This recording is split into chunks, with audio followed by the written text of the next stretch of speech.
예레미야 10장 11번째 시간입니다.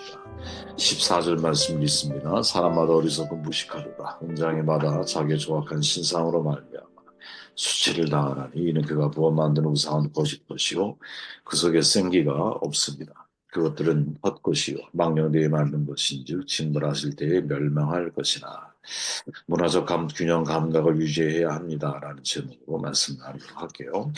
우리는 우상에 관한 문제 예레미야 이 비판의 말씀을 가지고 현대인들의 우상이 뭘까라는 질문을 가지고 말씀을 나누고 있죠. 행복과 사랑, 성공과 자아실현, 권력과 인정, 이념과 과학이라고 하는 우상 경계해야 합니다. 우리의 삶에 너무나 깊이 스며들어 있기 때문에 이게 우상이라고 우리가 생각하지 못한다라는 거죠. 또 다른 현대인들에게 우상이 뭘까? 바로 문화라고 불리는 우상이죠. 이 문화란 집단적인 우상입니다. 문화비평학자 테리 이글턴은 신의 죽음 그리고 문화라는 책에서 모든 사람은 마음속에 신을 모시는데 오늘날은 신을 죽인 시대이고 그 자리를 문화가 대신 자리 잡고 있다. 정말 날카로운 지적이죠. 이 문화 속에는 현대의 대중문화까지 다 포함시킬 수 있을 겁니다. 문화라는 개념 자체가 워낙 폭넓기 때문에 한 지역이나 한 사회, 한 국가가 아주 오래도록 그죠? 그들만이 형성해 놓은 문화라는 게 있잖아요. 그죠? 이 문화라고 하는 것이 하나님보다 더 우선이 되어졌을 때, 마치 가나안에 들어갔을 때 가나안의 문화들을 조심했어야 되잖아요. 누가? 이스라엘 사람들이. 그런 거죠. 우리가 이 세상을 살아가면서 정말 문화가 나의 삶을 얼마나 지배하고 있는지를 잘 분별해서 문화를 떠나 살아갈 수는 없지만 평평한 긴장관계 속에서 내가 어떤 삶을 선택해야 할까? 이거를 항상 질문하며 살아야 한다는 거죠. 팀 켈러 목사도 이런 말을 하잖아요. 우상숭배라고 하면 묵상 앞에 절하는 원신을 생각할지 모르지만 문화마다 문화를 지배하는 우상이 있다. 그죠? 그리고 문화 속에 제사장과 의식도 있다. 이렇게 말하는 거잖아요. 참 날카로운 지적이라고 봅니다. 오늘날 우상, 종교가 아니라 문화적인 우상이라고 말할 수 있겠죠. 그 흔한 예가 여러분 바로 아이돌이에요. 누가 그 말을 만들었는지 모르겠지만 정말 기가 막힌 표현 아닙니까? 아이돌이 미치잖아요. 우리 아이들이, 미래 세대 애들이. 아이돌 자체가 우상이라는 뜻이잖아요. 이걸 어떻게 분별력 있게 아이들이 이 문제를 풀어가고 해석하고 이해하도록 도와줄 수 있을까? 보이지 않지만 사실은 그런 문화 속에 문화가 우상이 되어 살아가는 세상 속에 우리뿐 아니라 우리 미래 세대가 사실 놓여 있거든요. 어떻게 이 문제를 해결할까? 인간은 여러분 문화적 진공 상태에 살아갈 수가 없어요. 그죠? 예수님께서도 헬라 로마 문화 또 유대 문화 속에 태어나셨잖아요. 모든 그리스도인 복합적인 문화 속에 태어나고 살아가게 되어 있거든요. 과거 여러분 개신교들 우리 다 복음이 들어왔을 때 우상 숭배라고 하는 이유로 조상에게 제사 지내는 걸 거부하고 핍박을 받았잖아요. 그 우리의 문화였거든. 그 문화를 벗어나기가 쉽지가 않았어. 그래서 어떤 분들은 천주교를 갔잖아요. 마음은 개신교인데 몸은 천주교를 가야 돼. 왜? 본인은 천주교는 제사에 동의를 해주니까. 그런 때가 있었다라는 거죠. 물론 지금도 그런 지속선에 우리가 놓여 있지만 문화를 어떻게 이 문화라고 하는 우상을 어떻게 대처해야 하느냐. 여기에 아주 교과서 같은 좋은 책이 바로 리차드 니버의 그리스도와 문화라고 하는 책이죠. 이게 1951년도에 쓰여진 책이거든요. 그 시대에 이런 것들을 간파할 수 있다는 것. 아, 이건 정말 하나님이 우리에게 주신 선물이라고 봐요. 다섯 가지 입장을 소개하잖아. 이거 정말 여러분도 알아야 되기 때문에. 첫째는 문화에 대립하는 그리스도이죠. 문화를 대립하는 거예요, 대립. 그러니까 쉽게 말하면 이원론인 거죠, 이원론. 그죠? 우리가 이 세상에 살아가지만 이 세상의 물질 문명은 죄악되고 타락한 것으로 인식을 하고 영적인 것만이 구원인 것처럼 생각하는 바로 이러한 문화를 대립해 나가는 입장이 있다라는 거죠. 우리는 어떤 입장이냐? 이걸 한번 질문해 보라는 거예요. 나는 어떤 입장이지? 요한이 말하잖아요. 세상에 있는 것들을 사랑하지 말라. 누구든지 세상을 사랑하면 아버지의 사랑이 그 속에 있지 아니하니. 요한 자신이 여러분 SNF파 출신이잖아요. 그들은 여러분 광야에서 살았거든요. 그 말 그대로 세상을 정말 등지고 인생을 살아가는 거야. 그렇게 거룩함을 유지해 나아갔어. 언제까지 그럴 수 있느냐? 이런 질문을 들게 만들죠. 과연 문치 문명은 우리가 대립하고 배척해야만 하는 존재의 것들이냐? 문화의 우상화가 두려워서 문화를 거부하며 인생을 살아가야 되느냐? 과연 그렇게 하나님의 복음이 선교적으로 세상 가운데 이루어질 수 있을까? 질문해야 하는 중요한 문제 가운데 하나이죠. 두 번째, 문화의 그리스도라고 하는 입장이 있죠. 쉽게 말하면 섞이는 거야. 그죠? 섞이는 거야. 문화 속에 들어가는 거야. 이들은 기독교에 일치된다고 보이는 교리의 내용을 부각시키고 양자를 조화시키고 잘 맞지 않는 점들을 삭제 또는 편집을 해요. 그래서 예수님이 위대한 도덕교사, 박애주의자, 기독교는 하나의 종교이자 철학 이렇게 생각을 하는 거야. 그래서 현대 세속 사회에서 최고의 가치가 된 물질, 풍요, 건강 이것들을 여러분 기독교의 복으로 둔갑시키는 거죠. 과거 우리 한국 교회가 직면했던 위험이 바로 이 문제였잖아. 한국 사회 여러분 팽배한 경제가 급성장하다 보니까 교회도 성장지향적인 입장을 취하게 돼. 그리고 성장지향적이다 보니까 양적인 평가 분위기, 양으로 평가를 하는 거야, 목회를. 이게 여러분 문화와 정확하게 혼합이 되어버린 거죠. 그죠? 기복주의 신앙이 왜 나옵니까? 그 당시에 여러분 경제가 왕이었거든. 그죠? 이명박 대통령이 할 때 유행한 말이 그거잖아요. 부자 됐어요. 진짜 부자 되는 게 소원이거든. 잘 먹고 잘 살 수만 있다면 이런 전제를 가지고 사람들이 세상을 살아가는 문화가 형성되어져 있었어요. 그러니까 교회는 당연히 여러분 복을 받아야 7, 80년대만 해도 제 기억에 목사님들의 설교에 가장 많이 등장했던 인물 가운데 하나가 록펠러, 11조 이런 얘기였던 것 같아요. 그리고 그렇게 돼야 복받은 그리스도인인 거야. 그런 혼합된 형태의 문화 속에서 살아가는 사람들이 있다라는 거죠. 저와 여러분들이 그런 모습이 있나 혹시? 한번 돌아봐야 될 것 같아. 셋째가 문화 위의 그리스도라는 개념이거든요. 쉽게 말하면 이 세상의 문화가 하위에 있는 거야. 기독교가 그 위에 있어. 결과적으로 이게 어떤 형태를 만들어내느냐? 크리스텐덤이라고 여러분 들어보셨잖아요. 기독교 제국을 만들어내는 거지. 그래서 선교가 그 나라를 점령해 나가는 개념인 거야.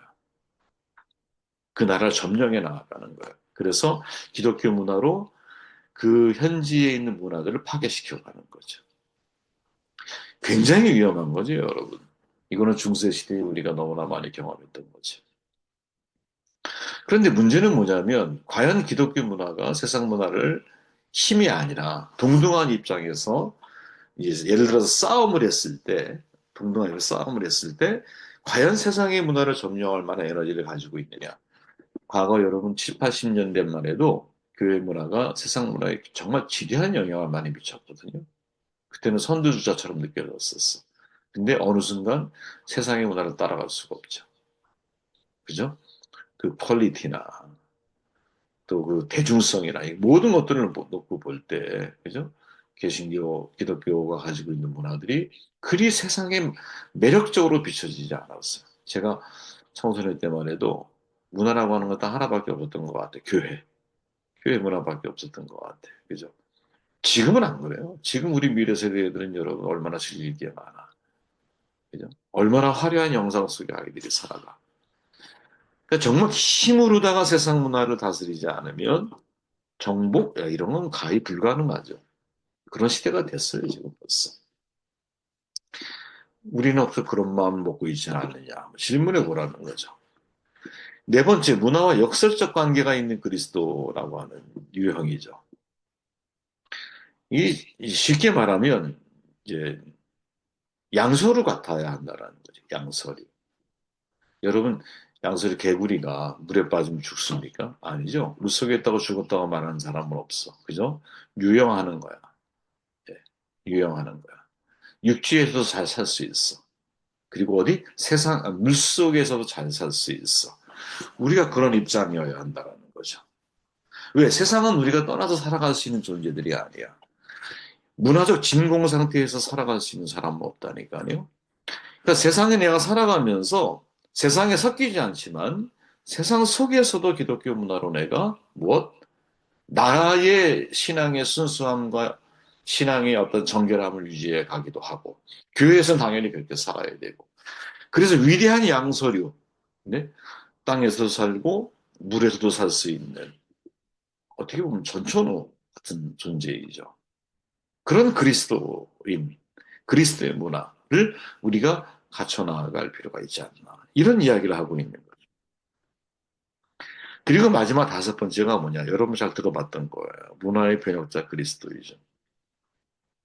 이거 뭐냐. 말 그대로 내가 세상 문화 속에서 단순히 긴장 관계를 가지고 있는 것이 아니라 변혁, 트랜스포머, 그죠?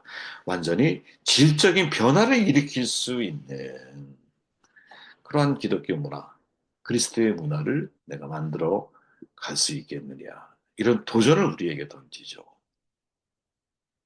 저는 여러분 이 다섯 가지 유형 중에 과연 나는 어디에 마음이 있고 어떤 유형을 가지고 있고 어떤 유형의 문화적인 삶을 살아야 될까라는 질문을 던졌을 때 여러분은 어디에 속하느냐 이거죠. 역사적으로 놓고 볼 때 여러분 첫 번째, 두 번째, 세 번째는 우리의 시대를 통해 다 경험했던 거야. 그죠? 그리고 어떻게 보면 최소한 우리의 출발은 여러분 네 번째 문화와 역사적인 관계 정말 위대한 양소리가 될 필요가 있는 거죠. 어떤 측면에서. 더 나아가서 정말 중요한 거는 내가 어떤 세상 속에 들어간다 할지라도 그 문화를 변혁, 질적으로 바꿔 나아갈 수 있는 힘과 에너지를 내가 가지고 있느냐. 여러분, 어떤 교수가 그런 그림을 하나 이렇게 이 모델을 한번 봐보세요. 이게 말굽 자석인데 이제 이게 기독교인이야. 가운데 있는 게. 근데 이 기독교인이 어느 한쪽으로 치우치게 되면, 그죠? 만약에, 어, 내가 문화 쪽으로 더 치우쳤다고 하면 나는 세속적인 그리스도인으로 변화되게 될 거예요. 변질되게 될 거야. 그리고 내가 만일 그리스도 쪽으로다가 만약에 더 치우쳐 있다면 나는 세상을 여러분, 물질적인 문화를 가지고 있는 세상을 아주 적대시하고 대립적인 관계로 내가 어떤, 그죠? 살아가는 사람이 될 수밖에 없을 거야. 그러니까 그러다 보면 세상을 내가 잘 이해하지 못하고 세상 속에서 복음을 증거한다라고 하는 것이 무엇인지 제대로 이해하지 못하죠. 그러니까 내가 예수 그리스도 쪽으로다가 완전히 내가 치우쳐 있을 때는 형태적으로 놓고 볼 때 세상을 이런 쪽으로 내가 분리시키고 살아가든지 아니면 세상 위에 내가 존재한다고 생각, 힘으로 내가 세상을 누리려고 하는 크리스텐덤과 같은 의식을 가지고 내가 인생을 살아갈 수밖에 없을 거야. 그러면 이분이 말하는 건 뭐냐? 이 가운데의 긴장 관계를 내가 유지해 갈 수 있겠느냐? 어느 한쪽으로 쏠린 삶이 아니라 팽팽한 긴장 관계 속에서 이 가운데 중심을 잘 유지할 수 있을 때, 그때 내가 그리스도의, 그러니까 그리스도의 어떤 문화를 가지고 세상에도 변화를 줄 수 있는 하나님의 도구가 될 수 있는 것이 아니겠느냐. 이거 되게 여러분 어려운 사실은 중심 잡기거든요. 제가 볼 때. 그런데 이게 너무 중요하다는 거지. 너무 중요하다는 거지. 좀 전에 말씀드린 대로 여러분. 교회와 문화의 융합, 교회를 문화의 일부로 만들어 버려. 내가 어디에 속해 있느냐에 따라서 완전히 달라지는 거야. 세상에 내가 더 가까워질수록 빛과 소금의 나의 속성은 사라지게 될 것이고, 한편 내가 그리스도에게 내가 너무 달라붙어 있을 때는 세상으로부터 멀리 떨어지게 되고, 복음을 전할 기회를 상실하게 됩니다. 수도원의 외딴 섬에 사는 것과 마찬가지입니다. 우리는 어때야 되느냐?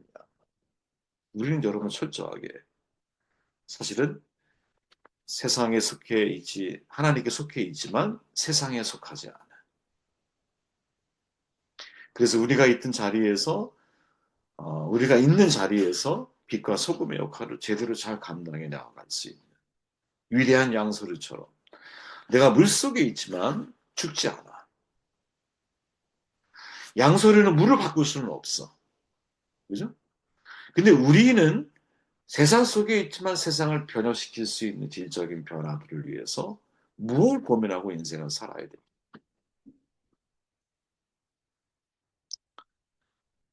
이게 이제 사실은 여러분 저희가 죽을 때까지 고민해야 할 문제인 것 같아요. 이 문화라고 하는 엄청난 구상 속에 우리가 살아가잖아. 특히 우리의 다음 세대 애들은 지금은 대중문화로 알려져 있는 이 대중문화에 대한 엄청난 영향을 받고 살아가잖아. 그걸 우상이라고 생각해 본 적이 있을까? 그 우상 속에 살아가면서 어떻게 팽팽한 긴장 관계를 유지하고 때로는 내가 위대한 양소리죠. 개구리가 돼서 물속에도 빠져들지 않는 힘을 내가 갖춰야 될 것이지만 한 걸음 더 나아가서 내가 어떤 문화 속에 들어가더라도 그리스도의 문화로 변혁시킬 수 있는 바꿀 수 있는 에너지를 내가 가지고 있느냐. 네. 만약에 내가 세상에 더 치우쳐 있으면 문화가 나의 우상이 되어 있을 거고 그리스도에게 완전히 치우쳐 있으면 세상에 대한 변증, 그러니까 세상에 대한 접촉점을 만들어 가기가 어려워. 이 두 가지를 얼마나 잘 유지해 갈 수 있겠느냐. 이건 교회에게 주어져 있는 숙제요. 우리 이음에게 주어져 있는 숙제이기도 할 거예요. 자, 한번 생각해 볼게요. 이렇게 바랍니다.